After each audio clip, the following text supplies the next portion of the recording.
Hello, my name is Karen, and I'm a 58-year-old woman. My husband passed away about 7 years ago, but I still work. I have 3 children. 3 live in different states across the country, each with their own families. I'm very lucky to have such a big family. One of my children, Zachary, still lives in our hometown. He met his wife, Sarah, at the local community college. I liked her, and though I didn't think my opinion was very important, I was happy if Zachary was happy. They got married quickly and continued their education in their chosen fields. After getting good jobs and saving some money, they decided to have a child. I was thrilled to have another grandchild to spoil, but Sarah was particular about when I could visit and for how long. This was understandable in William's first year, but it seemed strange even when he was 6. However, I accepted it because every family is different. Before I knew it, 14 years had passed, and because I wasn't allowed much time with William, we didn't form a strong bond. We both loved books, so I always brought him some when I visited. One day, while I was at work, William called me, which was unusual since we rarely talked outside of family gatherings. I tried to connect with him as I had with my other grandchildren, but he always seemed distant. "Grandma, are you free to talk?" "Yes, honey, anytime for you." "Is everything okay?" "No, why are you crying? Did you get hurt? Is there anyone at home who can help you?" "Mom and Dad are here, but do you need me to call them for you?" "No, I called you because I need your help." "What can I help you with, dear?" "I need you to save me, Grandma." "William, what do you mean?" "Don't laugh. I'm sorry, Grandma." "That wasn't what I was expecting to say. I'm not joking. If you can't help me, I'll find another way." "No, wait. I'm sorry for laughing." "Now, can you explain what you mean by save me?" "I need you to save me from my devil mother." "Devil mother? What do you mean?" "She's not as sweet and nice as she seems. She is really mean to me when no one's around." "Oh no, I hear someone coming. I have to go. Please don't tell them I called." "Bye." I was confused and worried. As far as I knew, Sarah was very kind. How could William say she was a devil? I didn't believe him at first because it seemed like he might be upset with Sarah for possibly punishing him. Both Sarah and Zachary had told me William was quite a tricky child. But something inside me felt that William was serious. When I got home, I couldn't stop thinking about the call. It was strange for William to do that. I thought about it for a few days, but still felt uneasy. So I decided to buy a hidden camera. I felt bad for spying on my son and his family, but I told myself I was doing it because William asked for help. If nothing was wrong, I could just take the camera back. But if something was wrong, I'd need to act. I hoped a serious talk would fix any issues. The camera arrived in a few days. Once I set it up, I could watch live and recorded footage on my phone, which was very handy. After getting everything ready and learning how to use the camera, I decided to call my son and ask if I could visit. "Hello, sweetie. How's everything?" "Everything's great, Mom. What about you?" "It's the usual, but I was wondering if I could come over sometime." "Of course, Mom. Is everything okay?" "Yes, I was just thinking we haven't seen each other in a while.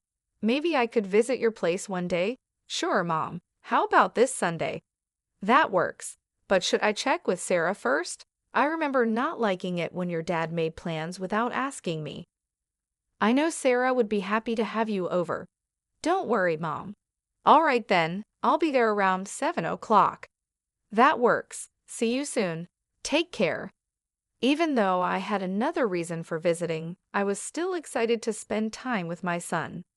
I rarely saw my other children except during the holidays, so it was nice having one living in the same town. The weekend came quickly. I got ready early, went to the grocery store, and picked up a nice bottle of wine and some books for William since he loved reading. When I arrived, they all welcomed me warmly. William looked so relieved to see me, it made me worry again. He hadn't tried to contact me since our first phone call, so I didn't know what was on his mind. I spent the next few hours chatting with Zachary and Sarah. We had dinner and drank the wine. Eventually, William went to his room since we were talking about things that probably didn't interest him. I excused myself to go talk to him. Sarah seemed a bit hesitant, but I insisted since it had been a while since I visited, and I wanted to spend time with my grandson. Zachary told Sarah to let me go and talk to William. When I entered his room, I closed the door behind me and handed him the books I had bought. We talked about the books for a while because he seemed really excited. I didn't bring up what he had mentioned earlier because I wanted him to start that conversation. Later, we talked about other things like what was happening in our lives. At one point, while he was telling me about his school, he wrote something in his notebook and showed it to me. It said, "Mom's listening, can't talk about anything." I wasn't sure if he was serious or just worried, but I went along with it. We kept talking, and I wrote in the notebook that I had brought a hidden camera with me and asked if I could put it in his room. He looked worried, but agreed quickly. Hidden camera. I found a good spot in the room to place the camera where it could see well. I set it up, started recording, and checked my phone to make sure it was working.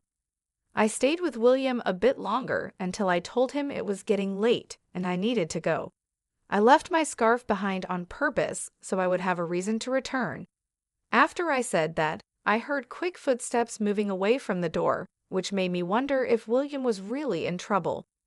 I didn't think much about it at that moment and hugged William goodbye.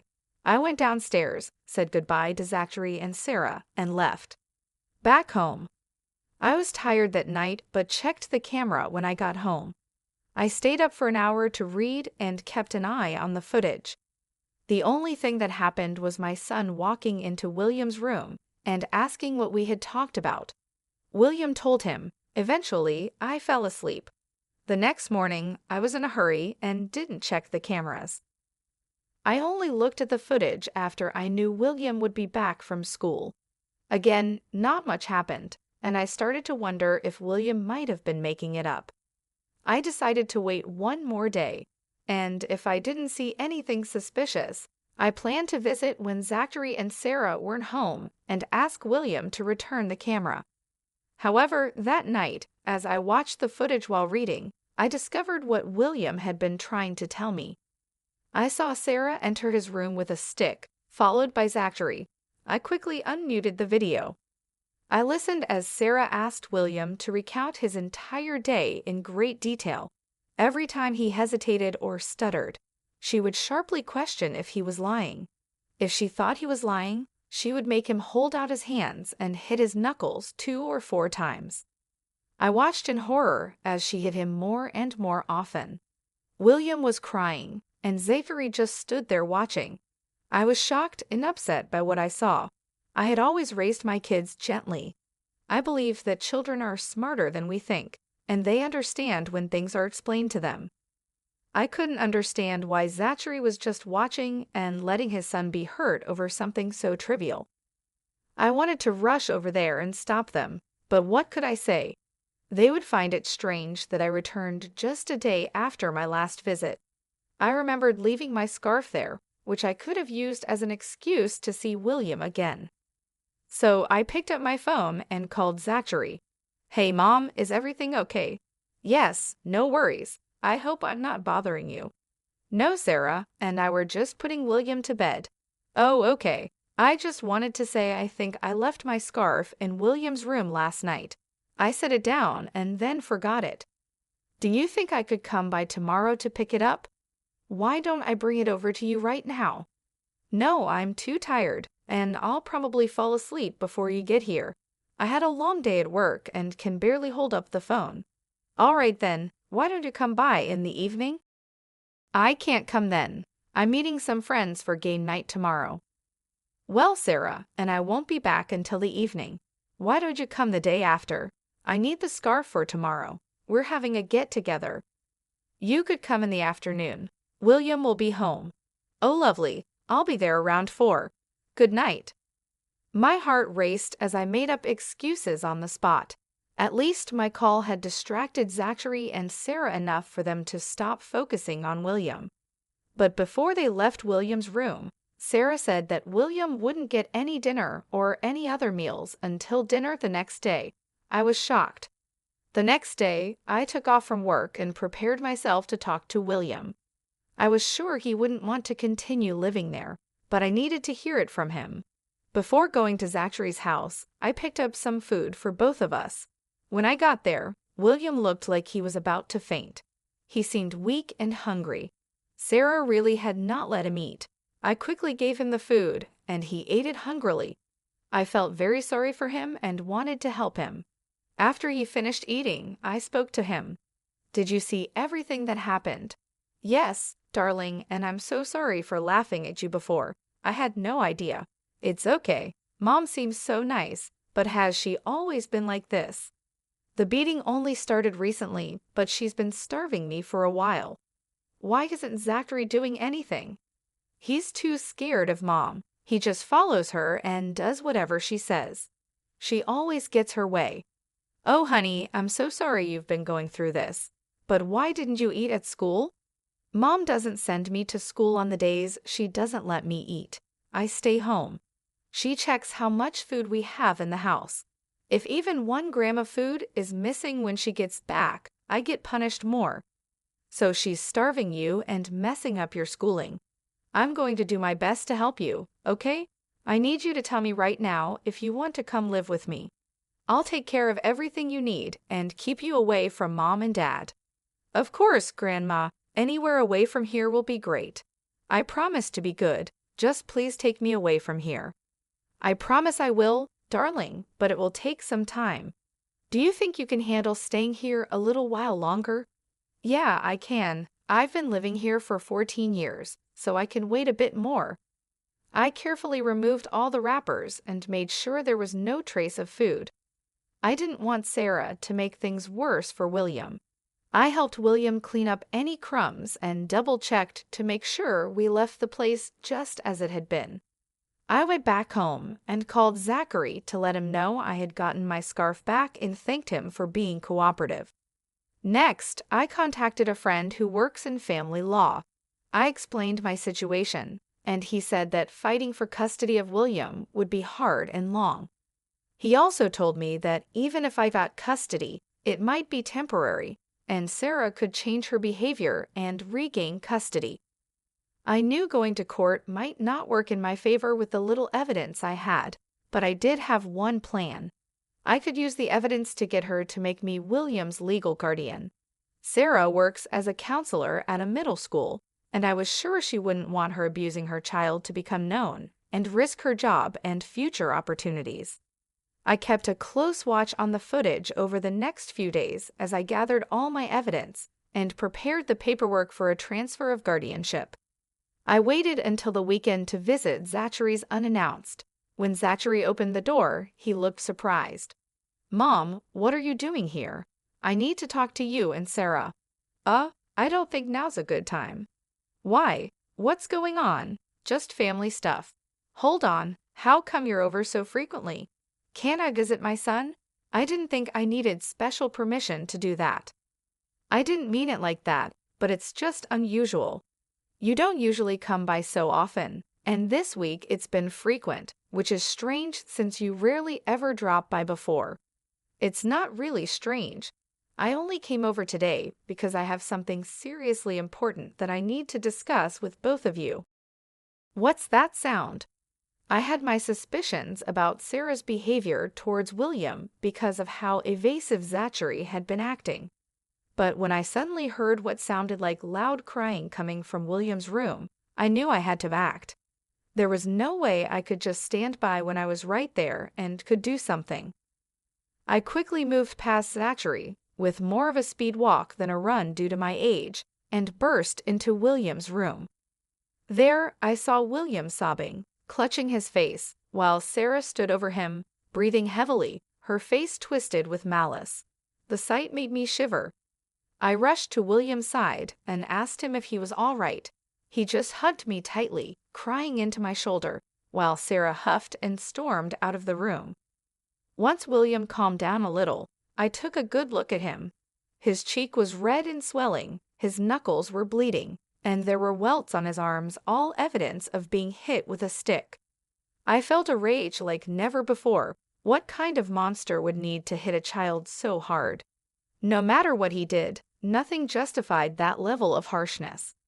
I went downstairs to the kitchen, grabbed a bag of frozen vegetables, and went back up to William so he could use it to help reduce the swelling on his cheeks. Once I made sure he was somewhat okay, I told him that we would be leaving for my place immediately and asked him to pack as many of his belongings as he could. Then I walked back down to confront both Sarah and Zachary. Sarah looked furious, and Zachary seemed like he wanted to be anywhere but there. "How dare you just barge into our home like that?" Sarah challenged. "Isn't it a good thing that I did? You are hitting your child, for crying out loud," I countered, my voice firm. "What I do in my family is none of your business," she snapped back. "Your child is my grandson, and he is a part of my family too. You're hurting him, and I can't let that go on," I asserted, standing my ground. "He may be your grandson, but you don't live with him. You don't know how he behaves. I'm just disciplining him." Sarah defended her actions, but her justification fell flat. "It doesn't matter if he's being difficult, he's a child, and there are so many other ways to handle discipline other than hitting. You, of all people, should understand that," I insisted, my voice laced with both anger and disappointment. "I don't believe in any of that gentle parenting stuff. Leave me and my family alone, got it? I'm afraid I can't do that." "What do you mean?" I handed Sarah the papers she needed to sign to transfer guardianship rights to me. Both she and Zachary stared at the paper for a long time before looking up at me, confused. I explained that they both needed to sign the papers, or I would show the proof I had of them hitting William. "What do you mean by proof?" "I set up a hidden camera in William's room last week. I have all the proof I need. Neither of your jobs would be okay with what you've been doing, especially yours, Sarah. If you want to keep earning money, I suggest you sign the papers." "You were spying on us. That's a huge invasion of our privacy. Don't get me wrong, but I was only acting based on what I knew. I needed to make sure William was okay." "Mom, don't do this to us. Give us another chance. I'll make sure it doesn't happen again." "I don't want to hear it. I'm very disappointed in you, Zachary. I raised you to be better than this. You're just as bad as Sarah, if not worse. I'm taking William with me, and I expect the papers to be signed. If you don't, you know what will happen." I knew they didn't want to risk their jobs, so they didn't fight back when William and I left. I took William out for dinner and ice cream and did my best to comfort him. I provided him with a safe place to express his feelings and just be himself without fear. In the weeks that followed, I was granted legal guardianship of William. Sarah and Zachary said they planned to move to a different state and didn't want to disrupt William's schooling as a reason for the guardianship transfer. They did end up moving, which was a big relief for me. William is doing much better now and seems a lot happier. Knowing he won't see his parents for a long time has helped him feel safer. He's one of the kindest and sweetest kids I know. He thanks me every day for what I did for him, and I intend to keep my promise to always protect him for the rest of my life.